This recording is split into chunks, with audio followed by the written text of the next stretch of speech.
Hoje vamos analisar o artigo 1º da Constituição da República Federativa do Brasil de 1988, que trata dos princípios fundamentais. E, para quem nos ouve, imaginemos que temos nas mãos o código-fonte de um software gigantesco, né? Isso, um sistema bem complexo e historicamente muito instável, chamado Brasil. Exato. E se uma única linha desse artigo 1º for alterada ou, sei lá, apagada, o sistema inteiro entra em colapso imediato. Com certeza. Estados poderiam simplesmente declarar independência, a economia perderia suas regras de funcionamento. A própria democracia desmoronaria. Exatamente. A fundação inteira iria para o chão. Então, a nossa missão nesta análise profunda de hoje não é ficar recitando meia dúzia de termos jurídicos difíceis. Nós vamos investigar as engrenagens mesmo. Hackear esse sistema operativo do país, né? Entender o porquê e o como ele foi programado dessa maneira bem específica. E essa perspectiva estrutural é vital para quem estuda a lei. Mas para a gente entender a engenharia desse código-fonte, acho que precisamos de um rápido contexto histórico, certo? Sem dúvida. Porque o texto de 88 não surgiu num laboratório isolado longe do mundo real. Não mesmo. Ele foi forjado logo após 21 anos de um regime militar bem autoritário. Então havia, assim, uma necessidade urgente, visceral na sociedade brasileira de reescrever as regras do jogo. De criar amarras legais fortes, né? Isso, amarras para garantir que o poder absoluto nunca mais se concentrasse nas mãos de poucos. E que os direitos básicos não fossem suspensos por mera conveniência política. O que faz todo sentido. Portanto, cada palavra deste artigo inicial atua como um mecanismo de defesa bem rigoroso. É tipo um escudo programado para sustentar o Estado democrático de direito contra as suas próprias falhas. Perfeito. E para que quem acompanha o nosso estudo compreenda como essa engenharia funciona, a nossa tarefa aqui é traduzir todo esse jargão técnico para a mecânica da vida real. Então vamos rodar esse código a partir da primeira linha e observar a fundação de tudo. Como a Constituição começa a erguer a estrutura do país logo de cara. Bom, vamos iniciar pela leitura estrita do texto, o que no direito a gente chama de caput, que é a cabeça do artigo.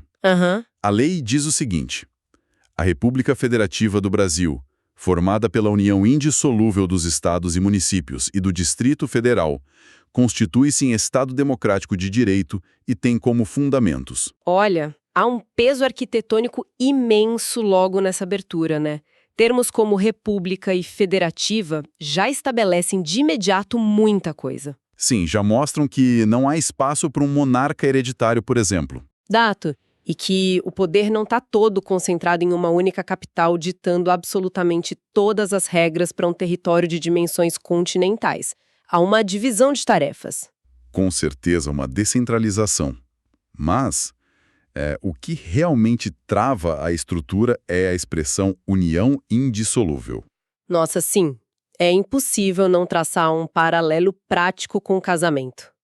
Um casamento bem rígido, diga-se de passagem. Tipo isso. E nesse caso, parece ser um casamento onde o divórcio é absoluta e categoricamente proibido, sem exceções. Isso significa que o Estado não pode simplesmente decidir virar um país independente. A metáfora do casamento sem possibilidade de divórcio ilustra perfeitamente o princípio jurídico da vedação à secessão. O Pacto Federativo Brasileiro é tipo um bloco inquebrável. Não tem brecha. Nenhuma.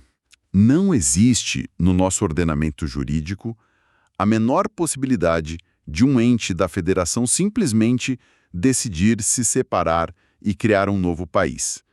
As fronteiras internas e externas estão cravadas em pedra. Mas vamos testar a lógica democrática desse princípio? Preciso assumir o papel de advogada do diabo aqui, porque isso gera muita dúvida. Eu estou preparado para isso, pode mandar. Imagine um cenário hipotético, mas muito plausível, tá? Um estado específico, com uma economia industrial gigantesca, recolhe a maior parte dos impostos do país. Certo, o motor econômico. Isso. Aí, por uma série de motivos políticos, econômicos ou culturais, a população local decide que não se sente mais representada pelo governo central, que leva os recursos e não devolve em infraestrutura. Uma insatisfação clássica. Exato. Se a maioria absoluta dos habitantes desse estado votar de forma pacífica e transparente num plebiscito exigindo a independência, forçá-los a ficar não seria uma atitude antidemocrática? É uma ótima provocação. Por que eles não teriam o direito de escolher o próprio destino, sabe? Essa é uma das fricções filosóficas mais interessantes do direito constitucional. A resposta reside na diferença entre o direito de autodeterminação dos povos e o funcionamento de uma federação consolidada. Como assim? Qual é a diferença na prática? O direito de autodeterminação aplica-se historicamente a colônias buscando independência de impérios exploradores estrangeiros. Mas quando os estados originais abriram mão de sua soberania plena para formar a República Federativa do Brasil, eles assinaram um contrato sem cláusula de rescisão. Um caminho sem volta? Exatamente. O Pacto Federativo pressupõe a solidariedade nacional contínua. Ou seja, o sistema exige que as partes carreguem o peso umas das outras, na alegria e na tristeza, literalmente. Isso mesmo. Se os estados mais ricos pudessem simplesmente empacotar suas coisas e declarar independência na primeira discordância econômica grave ou na primeira crise, o país implodiria imediatamente. Não sobraria pedra sobre pedra. Verdade. O sistema foi programado para que os problemas sejam resolvidos internamente, por meio de representação no Congresso Nacional, de negociações políticas e da redistribuição de receitas, e não por meio da fragmentação do território. Entendi. E se mesmo assim eles tentarem forçar a barra? Se houver qualquer tentativa de separação, seja armada ou através de uma declaração política, a Constituição não apenas permite, mas obriga o governo central a acionar a intervenção federal para manter a integridade do território. É a autodefesa do Estado em ação. Caramba, o que torna esse mecanismo um prato cheio para quem formula questões de avaliações e concursos públicos, né? Imagino que seja muito fácil criar armadilhas em cima dessa ideia de federação. É o cenário perfeito para pegadinhas. Quem estuda precisa ter muita atenção aqui. Qual é o principal gatilho que eles usam? O truque mais comum das bancas examinadoras é tentar convencer o candidato de que o pacto é dissolúvel em casos extremos. Cuidado, a palavra é indissolúvel. Sempre indissolúvel, sem exceção. Exato. E tem um segundo truque ainda mais sutil. Eles tentam enganar retirando os municípios da lista de entes que formam o Brasil. Porque em outros países isso é diferente, né? Sim, em muitas federações internacionais, como nos Estados Unidos, os municípios não têm o status de entes federativos autônomos com poder de auto-organização no mesmo nível que os estados. Eles são submissos aos estados lá. E isso. Mas no Brasil, no entanto, a Constituição de 88 elevou os municípios a esse patamar. Eles são partes integrantes e ativas desse casamento indissolúvel, lado a lado com os estados e o Distrito Federal. E omitir os municípios torna a leitura da lei totalmente falsa em uma prova... Completamente falsa. Fica a dica para quem estuda. Perfeito. Então temos esse sistema hermeticamente fechado, um bloco territorial trancado a 7 chaves, onde ninguém sai. Nem entra na mesma condição. Exato. Mas um bloco isolado não sobrevive. O Brasil existe num tabuleiro geopolítico com centenas de outros países, organizações supranacionais e potências econômicas. É um mundo interconectado. O que nos leva ao primeiro desafio prático. Se esse grupo de estados e municípios forma um bloco indissolúvel, e estamos trancados do lado de dentro, como esse bloco se relaciona com o resto do mundo e com quem está dentro dele, sem perder a própria autoridade? É o que vemos no primeiro fundamento, né? Exatamente. A Constituição responde a esse desafio de frente, listando os incisos que dão fundação a essa república. O inciso 1º estabelece como fundamento a soberania. A palavra soberania costuma remeter a aulas de história sobre impérios antigos e monarcas absolutos. Como esse conceito opera na mecânica moderna, no dia a dia do Estado? A soberania moderna atua em duas frentes simultâneas e complementares: a face externa e a face interna. Vamos detalhar isso. O que é a face externa? Na frente externa, soberania significa independência incondicional. O Brasil senta à mesa das Nações Unidas ou negocia acordos comerciais com superpotências estrangeiras em um plano de rigorosa igualdade jurídica. Nenhuma nação é chefe do Brasil. Entendi. Ninguém manda na gente de fora para dentro.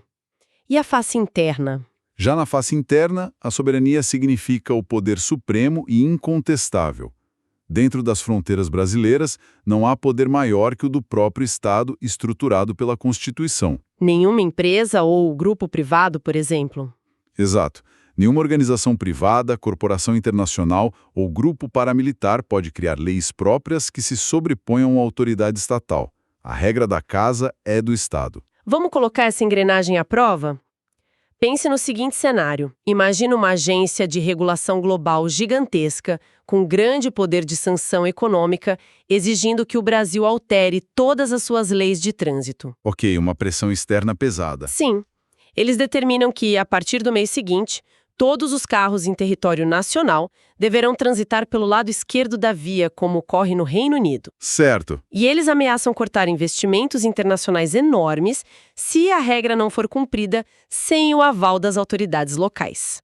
Por mais que economicamente pudesse ser desastroso recusar a exigência, a soberania é o escudo que diz: aqui dentro, a regra é nossa. O exemplo ilustra com perfeição a aplicação da regra.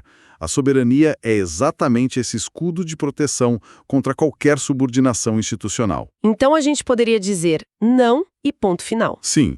O Congresso Nacional pode, de forma soberana e autônoma, decidir adotar uma recomendação internacional porque entende que é o melhor para a nação.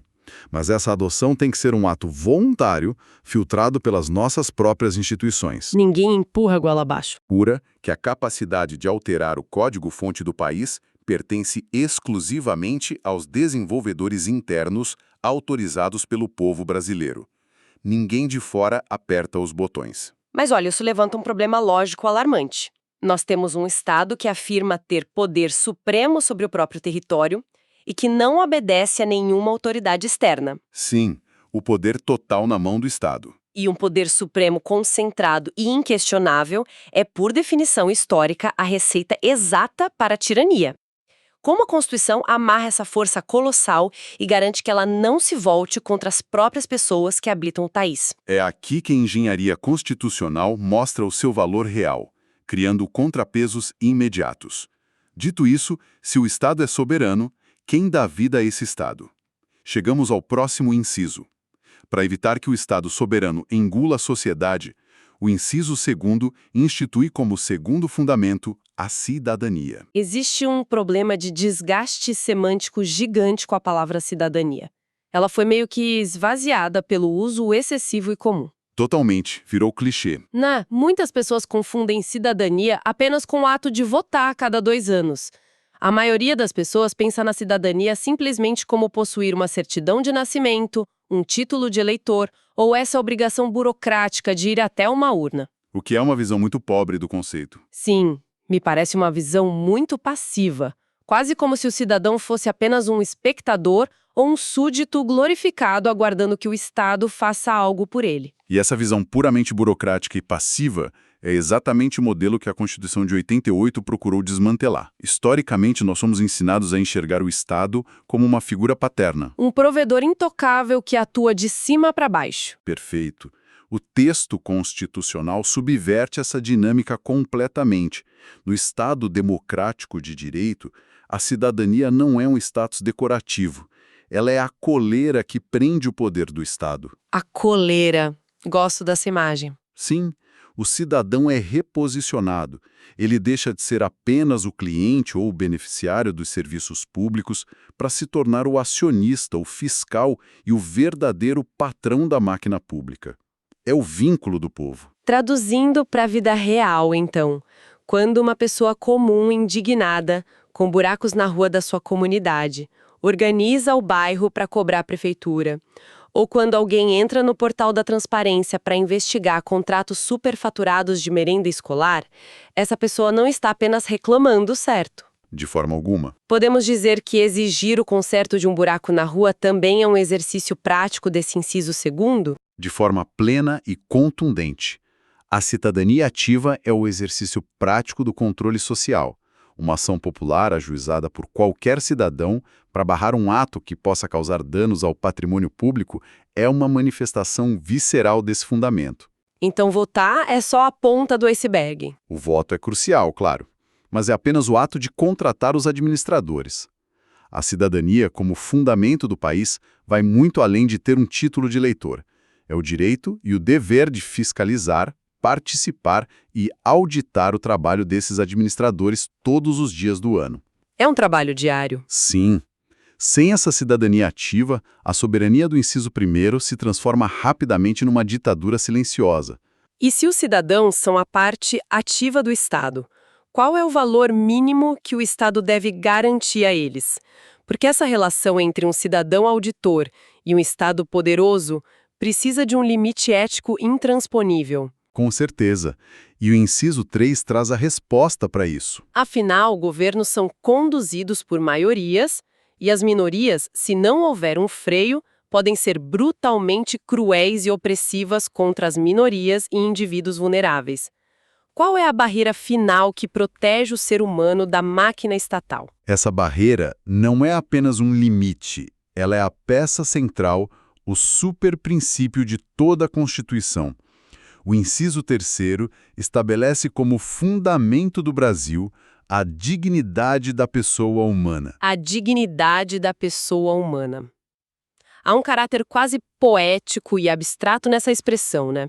O que me faz questionar como algo tão subjetivo opera na prática jurídica pragmática dos tribunais. Parece difícil de medir. Pode soar abstrato num primeiro momento, mas o uso desse princípio é agressivamente prático. Ele é o coração do Estado democrático de direito. Voltando ao nosso contexto de fundação em 88, estávamos superando um período onde pessoas foram exiladas, censuradas e violentadas em nome de um abstrato bem maior, ou da tal da segurança nacional. Tudo era justificado pelo Estado. Isso. Ao colocar a dignidade da pessoa humana como o núcleo do artigo 1º, o país adotou um filtro inegociável. A mensagem é muito clara. O Estado existe para servir ao ser humano e não o contrário. O ser humano é o fim, não o meio. Exato. O ser humano nunca pode ser utilizado pelo Estado meramente como um instrumento para atingir um objetivo político. A vida e a integridade humana têm valor intrínseco. Eu preciso tensionar esse conceito porque a realidade do governo envolve administrar a escassez de recursos. E a história da administração pública é cheia de decisões baseadas no utilitarismo puro. Vamos construir um dilema prático aqui. Vamos lá. Imagina a seguinte situação. Imagina que o país enfrenta uma crise econômica devastadora, sem dinheiro em caixa. O governo faz cálculos matemáticos e decide cortar todos os recursos financeiros de uma rede de hospitais que atende um grupo bem reduzido de pacientes com doenças raríssimas. Uma decisão terrível, mas que acontece. Sim. Aí a justificativa do governo é utilitarista. Eles dizem que o dinheiro economizado com o tratamento de 10 pacientes com doenças raras será investido em saneamento básico, salvando a vida de 3.000 crianças em outra região. A lógica matemática aponta que sacrificar alguns para salvar muitos é a decisão eficiente. Onde a dignidade da pessoa humana se encaixa diante dessa frieza dos números? Esse dilema é o campo de batalha diário do direito constitucional, viu? Imagine uma política pública que tratasse as pessoas apenas como números em uma planilha, negando condições básicas de sobrevivência. É aí que a dignidade da pessoa humana atua. Funciona como um filtro, então. Mais que um filtro. Atua exatamente como um disjuntor de segurança em um quadro elétrico. Quando o governo tenta forçar uma voltagem utilitarista cruel pelos fios da política pública, argumentando que é racional deixar 10 cidadãos morrerem hoje para construir infraestrutura para milhares amanhã, o disjuntor da dignidade humana desarma imediatamente. Ele corta a energia daquela política governamental. Exato, tornando o ato governamental inválido e inconstitucional na mesma hora. Qualquer lei ou ação governamental que desrespeite a dignidade humana já nasce inválida. E como o judiciário responde a esse tipo de choque na prática? Porque os governos tentam fazer isso. O Supremo Tribunal Federal frequentemente aciona esse princípio. Quando o STF obriga o Estado a fornecer um medicamento de altíssimo custo para uma única pessoa que não tem como pagar por ele, o tribunal está rejeitando a matemática utilitária do Estado. Ignorando a planilha de Excel. Sim. A lógica é que negar o mínimo necessário para a sobrevivência e a saúde de um único indivíduo é negar a própria condição humana daquela pessoa. O Estado não pode precificar a vida dos seus cidadãos. O limite da conveniência administrativa termina onde começa a dignidade existencial de qualquer pessoa. Perfeito. Qualquer lei, decreto ou corte de gastos que tente tratar o ser humano como descartável esbarra nesse disjuntor. Nasce nulo. É de uma clareza absoluta. O disjuntor corta a energia da opressão. Porém, para garantir essa dignidade materialmente, ter hospitais, escolas, ruas asfaltadas, o Estado precisa cobrar impostos. E para haver impostos, as pessoas precisam sobreviver, trabalhar e produzir riqueza. A dignidade não se sustenta apenas com promessas. Exige dinheiro circulando, né? Exige muito dinheiro. E isso nos conduz diretamente à forma como a Constituição organiza a geração dessa riqueza material. Precisamente. Um país precisa definir como a sua máquina econômica vai funcionar para não cair na exploração selvagem nem na estagnação absoluta. Agora, preste atenção no que diz o próximo fundamento sobre o equilíbrio econômico. O inciso 4º traz como fundamentos os valores sociais do trabalho e da livre iniciativa. É fascinante ver esses dois conceitos dividindo exatamente o mesmo espaço. Historicamente, capital e trabalho são vistos como forças inimigas em constante atrito, né? O motor econômico do país parece estar em tensão permanente. E a Constituição brasileira cria uma verdadeira balança genial nesse inciso. Ela exige que o país caminhe tentando não cair para nenhum dos lados. Quando o texto estabelece a livre iniciativa, ele decreta que o Brasil é uma nação capitalista. Ou seja, protege o empreendedorismo. Sim, o Estado respeita e estimula a propriedade privada, o mercado, a livre concorrência e o direito de buscar o lucro. Ninguém precisa de autorização do governo para ter uma ideia de negócio e tentar enriquecer com ela, desde que seja uma atividade lícita, claro. Mas, imediatamente no mesmo fôlego, o inciso traz a proteção ao trabalho. Os valores sociais do trabalho. Isso significa que há um freio de arrumação no capitalismo brasileiro. É como caminhar numa corda bamba, né? É um freio indispensável e é exatamente como caminhar numa corda bamba. Estabelece que o trabalho humano não pode ser tratado como uma mera peça de engrenagem barata e substituível. É como dizer que o dono de um restaurante tem total liberdade para inovar e lucrar, mas não pode fazer isso à custa de condições exploratórias para quem está na cozinha daquele mesmo restaurante. Ótima analogia. A busca pela eficiência e pelo lucro da livre iniciativa não autoriza a exploração do trabalhador. Quem trabalha tem direito a descanso, jornada regulamentada, remuneração que garanta a sobrevivência e segurança no ambiente de trabalho. Mas olha, o desafio de aplicar isso hoje em dia é colossal.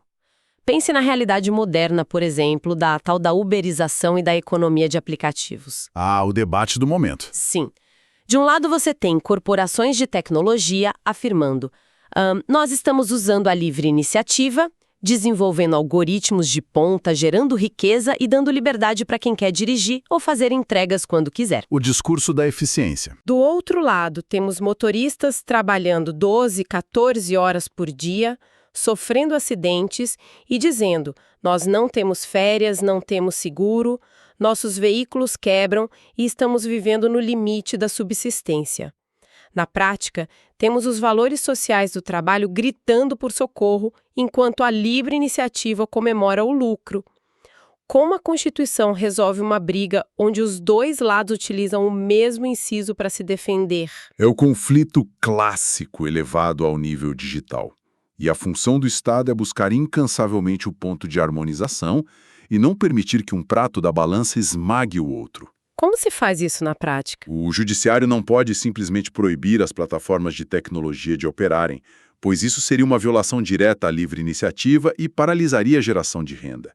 No entanto, o sistema legal não pode fechar os olhos e permitir condições análogas à exaustão crônica, pois isso destruiria os valores sociais do trabalho. E, por consequência, a própria dignidade que a gente discutiu no inciso aqui de ouro. Exatamente. A lei maior não traz a regulamentação específica sobre aplicativos, mas a balança do inciso 4º obriga que o Congresso e os tribunais construam uma regulamentação que permita o lucro empresarial, exigindo contrapartidas de proteção social mínima. Essa dualidade é outro ponto crítico para estudantes.